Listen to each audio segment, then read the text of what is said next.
Hi hello good morning friends. ఈరోజు mango ice cream చేయాలనుకుంటున్నాను. బాబా అడిగాడు ఏం చేయాలని. ఇలా నాకు బంగినపల్లి మామిడికాయ ఫ్రెష్గా కనిపించింది, దాంట్లోకి తీసుకొని మిడిల్లో 2 పార్ట్స్ కింద కట్ చేశాను. నేను కట్ చేస్తే మనకు 2 పార్ట్స్ కింద డివైడ్ అవుతుంది. దాంట్లో ఏంటంటే మనం ఇలా తీయగానే ట్యాంక్ ఒకటి సపరేట్ అవుతుంది. ఈ విధంగా ఏంటంటే 2 బౌల్స్ కింద చేసుకొని మనం ఆ బౌల్స్ని పక్కన పెట్టుకోవాలి. ఇలా 2 విధిగా అయింది చూసారా. ఇది లోపల సెకండ్ దాంట్లో కూడా ట్యాంకర్ మనం రిమూవ్ చేసేయాలి. ఇంకొక మ్యాంగో కూడా ట్రై చేశాను ఫుల్గా వస్తుందని. అది అంటే మొత్తం ఓపెన్ అప్గా చేద్దామని టోటల్ మ్యాంగోని, బట్ అది సరిగా వర్కౌట్ అవ్వలేదు.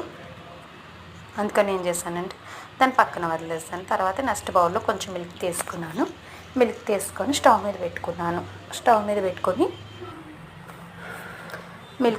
పెట్టుకొని దాంట్లో ఒక స్పూన్ మిల్క్ పౌడర్ యాడ్ చేసుకున్నానండి. యాడ్ చేసుకొని కొంచెం బాయిల్ అయినాక పక్కన పెట్టేసుకున్నాను. ఈలోపు చల్లారిని అది. అందులో నేను కొంచెం మ్యాంగో ప్యూరీ కూడా యాడ్ చేసుకొని మిక్స్ చేసుకొని ఈ విధంగా నేను మ్యాంగో బౌల్స్లో రెడీ చేసుకున్నాను కదా, దాంట్లో ఈ మిల్క్ ప్రోడక్ట్ని పోసేసానండి.